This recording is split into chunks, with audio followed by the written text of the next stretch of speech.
Hello friends, welcome back to my new vlog. ಎಲ್ರಿಗೂ ನಮಸ್ಕಾರ. Sagar FF ಚಾನಲ್ಗೆ ಸ್ವಾಗತ. ಇವತ್ತಿನ ಒಂದು ರೆಸಿಪಿ ಶಾವ್ಗೆ ಉಪ್ಮಾ. ತುಂಬ ಈಸಿಯಾಗಿ, ಟೇಸ್ಟಿಯಾಗಿ ಮತ್ತು ಕಡಿಮೆ ಸಮಯದಲ್ಲಿ ಇದನ್ನು ನಾವು ಮಾಡ್ಕೋಬೋದು ಫ್ರೆಂಡ್ಸ್. ಹಾಗಾದರೆ ಬನ್ನಿ, ಟೈಮ್ ವೇಸ್ಟ್ ಮಾಡದೆ ಯಾವ ರೀತಿ ಮಾಡೋದು ಮತ್ತು ಅದಕ್ಕೆಲ್ಲ ಏನೇನೆಲ್ಲ ಪದಾರ್ಥಗಳನ್ನು ಹಾಕ್ತಾರೆ ಅಂತ ನೋಡೋಣ. ನಾನು ಮೊದಲಿಗೆ ಇಲ್ಲಿ 1 kg ಶಾವಿಗೆನ ತಗೊಂಡಿದ್ದೀನಿ. ಅದನ್ನು ನಾನು ಆಗಲೇ ಮೊದಲೇ ಎಣ್ಣೆಯಲ್ಲಿ ಹುರಿದು ಇಟ್ಕೊಂಡಿದ್ದೀನಿ. ಈಗ ಮತ್ತೆ ಈರುಳ್ಳಿಯನ್ನು ಕಟ್ ಮಾಡಿ ಇಟ್ಕೊಂಡಿದ್ದೀನಿ.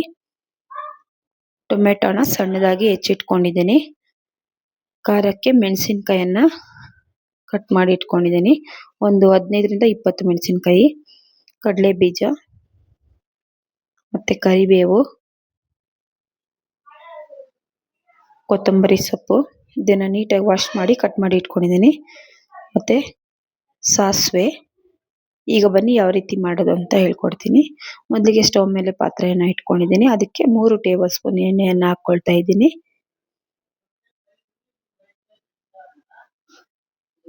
ನೋಡಿ, ಈಗ ಎಣ್ಣೆ ಕಾದ ನಂತರ ನಾವು ಅದಕ್ಕೆ ಸಾಸಿವೆಯನ್ನು ಹಾಕ್ಕೊಳ್ಳೋಣ. ಸಾಸಿವೆ ಸಿಡಿದ ನಂತರ ನಾವು ಕಡಲೆ ಬೀಜವನ್ನು ಹಾಕ್ಕೊಳ್ಳೋಣ. ಇದನ್ನು ನಾವು ಲೋ ಫ್ಲೇಮಲ್ಲೇ 2 ನಿಮಿಷ ಫ್ರೈ ಮಾಡ್ಕೋಬೇಕಾಗುತ್ತೆ. ಹೈ ಫ್ಲೇಮಲ್ಲಿ ಇಟ್ಟರೆ ಬೇಗ ಸೀದೋಗ್ಬಿಡುತ್ತೆ, ಅದಕ್ಕೋಸ್ಕರ ಹೀಗೆ ನಾವು 2 ನಿಮಿಷ ಫ್ರೈ ಮಾಡ್ಕೋಬೇಕು.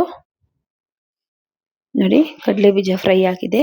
ಈಗ ಈರುಳ್ಳಿಯನ್ನು ಹಾಕ್ಕೊಳ್ಳೋಣ.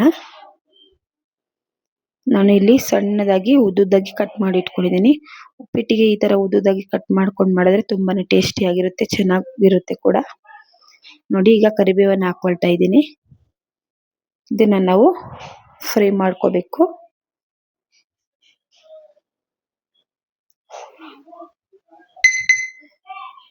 ಈರುಳ್ಳಿ ಎಣ್ಣೆಯಲ್ಲಿ ಚೆನ್ನಾಗಿ ಫ್ರೈ ಆದ್ರೇನೆ ಉಪ್ಪಿಟ್ಟು ತುಂಬಾನೇ ಚೆನ್ನಾಗಿರುತ್ತೆ. ಈರುಳ್ಳಿ ಹಸಿ ಹಸಿಯಾಗಿದ್ರೆ ಉಪ್ಪಿಟ್ಟಿನ ಟೇಸ್ಟ್ ಚೆನ್ನಾಗಿರೋದಿಲ್ಲ. ಅದಕ್ಕೆ ನಾವು ಒಂದು 5-6 ನಿಮಿಷ ಫ್ರೈ ಮಾಡ್ಕೊಳ್ಳೋಣ. ಈಗ ಇದಕ್ಕೆ ಒಣಮೆಣಸಿನ್ಕಾಯನ್ನು ಹಾಕ್ಕೊಳ್ತಾ ಇದ್ದೀನಿ. ನೀವು ಬೇಕಿದ್ರೆ ಹಸಿ ಮೆಣಸಿನ್ಕಾಯಿನೂ ಸಹ ಹಾಕ್ಕೋಬಹುದು. ಇದನ್ನ ಹಾಕಿ ನಾವು ಕಲರ್ ಚೇಂಜ್ ಆಗೋವರೆಗೂ ಫ್ರೈ ಮಾಡ್ಕೊಳ್ಳೋಣ. ನೋಡಿ, ಈರುಳ್ಳಿ ಎಲ್ಲ ಚೆನ್ನಾಗಿ ಫ್ರೈ ಆಗಿದೆ. ಈಗ ಇದಕ್ಕೆ ಟೊಮೆಟೊವನ್ನು ಹಾಕ್ಕೊಳ್ತಾ ಇದ್ದೀನಿ. ಟೊಮೆಟೊನು ಸಹ ನಾವು ಫ್ರೈ ಮಾಡ್ಕೋಬೇಕಾಗುತ್ತೆ ಎಣ್ಣೆಯಲ್ಲಿ. ಟೊಮೆಟೊ ಬೇಗ ಬೇಯೋದಕ್ಕೆ ನಾವು ಉಪ್ಪನ್ನು ಸ್ವಲ್ಪ ಹಾಕಿದ್ರೆ ಬೇಗ ಬೇಯುತ್ತೆ, ರುಚಿನೂ ಚೆನ್ನಾಗಿರುತ್ತೆ. ನೋಡಿ, ಈಗ ನಾನು ಒಂದೇ ಸರಿ ಈಗಲೇ ಹಾಕ್ಕೊಳ್ತಾ ಇದ್ದೀನಿ. 3 ಟೇಬಲ್ ಸ್ಪೂನನ್ನು ಉಪ್ಪನ್ನು ಹಾಕ್ಕೊಳ್ತಾ ಇದ್ದೀನಿ. ಈಗ ಚೆನ್ನಾಗಿ ಫ್ರೈ ಮಾಡ್ಕೊಳ್ಳೋಣ. ಇದು ಒಂದು 5ರಿಂದ 6 ನಿಮಿಷ ಫ್ರೈ ಮಾಡ್ಕೊಂಡ್ರೆ ಸಾಕು. ಟೊಮೆಟೊನು ಸಾಫ್ಟ್ ಆಗುತ್ತೆ, ಚೆನ್ನಾಗಿ ಬೇಯುತ್ತೆ. ಈಗ ನಾವು 4 ಚೆಂಬು ನೀರನ್ನು ಹಾಕ್ಕೊಳ್ತಾ ಇದ್ದೀನಿ. ಈಗ ಕೊತ್ತಂಬರಿ ಸೊಪ್ಪನ್ನು ಹಾಕ್ಕೊಳ್ತಾ ಇದ್ದೀನಿ.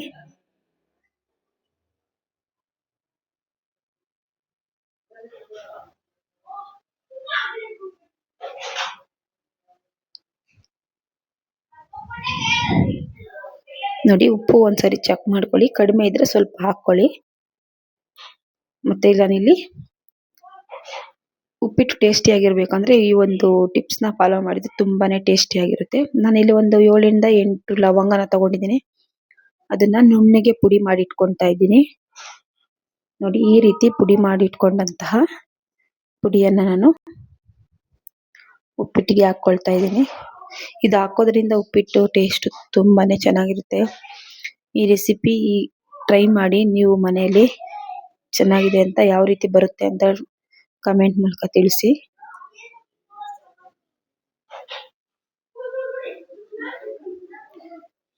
ಈಗ ಮುಚ್ಚಳ ಮುಚ್ಚಿ ನಾವು ಒಂದು 5 ನಿಮಿಷ ನೀರು ಕುದಿಯೋವರೆಗೂ ನಾವು ಮುಚ್ಚಳ ಮುಚ್ಚಿ ಇಡೋಣ.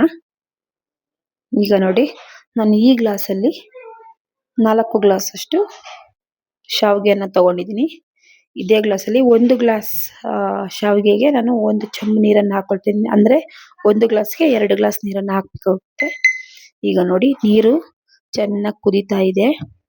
ಉಪ್ಪು ಖಾರ ಎಲ್ಲ ಕರೆಕ್ಟ್ ಆಗಿದೆ. ಈಗ ನೋಡಿ ಶಾವಿಗೆಯನ್ನ ಹಾಕೊಳ್ಳೋಣ.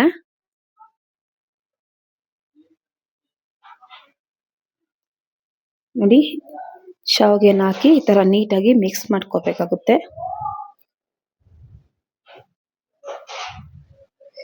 ಇದು ರವೆ ತರ ಹಾಕಿದ ತಕ್ಷಣ ತಿರುಗಿಸದೇ ಇದ್ರೆ ಗಟ್ಟಿ ಆಗ್ಬಿಡುತ್ತೆ.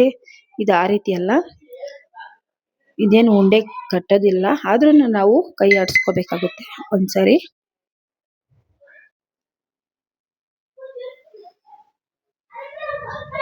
ನೋಡಿ ಎಷ್ಟು ಚೆನ್ನಾಗಿದೆ ಅಂತ.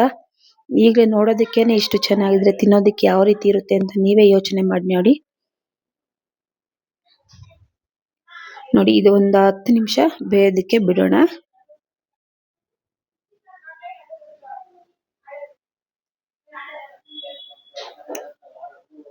ನೋಡಿ ಮುಕ್ಕಾಲು ಬೆಂದಿದೆ. ಈಗ ನಾವು ಸ್ಟವ್ ಅನ್ನು ಆಫ್ ಮಾಡಿ ಮುಚ್ಚಳ ಮುಚ್ಚಿ ಒಂದು 5 ನಿಮಿಷ ಹಾಗೆ ಬಿಟ್ಬಿಡೋಣ. ನೋಡಿ ಈಗ ಈ ತರ ರೆಡಿ ಆಗಿದೆ ಶಾವಿಗೆ ಉಪ್ಪಿಟ್ಟು. ತುಂಬಾನೇ ಚೆನ್ನಾಗಿರುತ್ತೆ.